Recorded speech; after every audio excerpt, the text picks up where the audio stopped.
તો હવે વાત કરીશું મૂકબધિર સમાચારોની। અંધાપાકાંડ મુદ્દે હાઈકોર્ટમાં સુનાવણી થઈ। એડવોકેટ જનરલનું હાઈકોર્ટમાં મોટું નિવેદન સામે આવ્યું। ક્લિનિકલ એસ્ટાબ્લિશમેન્ટ એક્ટની જોગવાઈઓમાં થશે સુધારો। અત્યાર સુધી 50 કે એનાથી વધુ બેડવાળી હોસ્પિટલનું રજિસ્ટ્રેશન હતું ફરજિયાત। હવે રાજ્યના તમામ ક્લિનિક અને હોસ્પિટલોએ ફરજિયાત રજિસ્ટ્રેશન કરાવવું પડશે।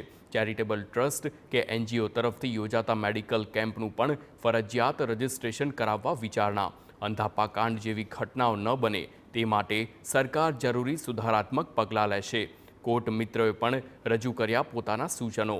ડોક્ટર્સની જવાબદારી નક્કી કરવા લગભગ અશક્ય છે તેમ કોર્ટ મિત્રએ જણાવ્યું। હાલના નિયમ અને જોગવાઈ નખ વગરના વાઘ જેવા છે, તો સરકાર સુધારાત્મક પગલાં લે એ આવકારદાયક છે, પરંતુ જો સજા અને દંડની કડક જોગવાઈ પણ જરૂરી છે।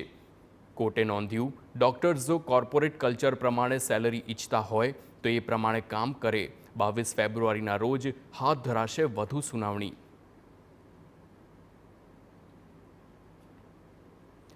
તો મહેસાણામાં ખેરાલુ નગરપાલિકા એક્શન મોડમાં આવી ગઈ છે। શોભાયાત્રામાં પથ્થરમારો કરાયો હતો તે વિસ્તારમાં બુલડોઝર ચાલ્યું છે। પથ્થરમારો થયો હતો તે વિસ્તારમાં દબાણ ઉપર તવાઈ બોલાવવામાં આવી છે। અગાઉ નોટિસ આપી દબાણ ઉપર બુલડોઝર ચાલ્યું તો ખેરાલુમાં નગરપાલિકા દ્વારા દબાણ હટાવવાની કામગીરી હાથ ધરવામાં આવી છે। દબાણકર્તાઓને નોટિસ આપ્યા બાદ કામગીરી કરવામાં આવી છે। જકાતનાકા પાસે હાટડિયા વિસ્તારમાં દબાણ હટાવવામાં આવ્યા છે। જે વિસ્તારમાં શોભાયાત્રા પર પથ્થરમારો થયો હતો ત્યાં કાર્યવાહી કરવામાં આવી છે। તો જૂનાગઢમાં મુફ્તી સલમાન અઝહરીના ભડકાઉ ભાષણનો કેસ। તો નરસિંહ વિદ્યા મંદિરના આચાર્યએ કાર્યક્રમ અંગે મોટો ખુલાસો કર્યો છે। આચાર્યએ પત્ર લખીને જિલ્લા પોલીસ વડાને જાણ કરી છે। મામલતદારની મંજૂરી માટે બોગસ દસ્તાવેજ ઊભા કર્યાનો ખુલાસો કર્યો છે। આયોજકોએ બોગસ દસ્તાવેજથી મંજૂરી લીધી હોવાનો પણ ખુલાસો કર્યો છે। ધાર્મિક કાર્યક્રમ માટે મંજૂરી વિના સરકારી મેદાનને ઉપયોગ કર્યો છે।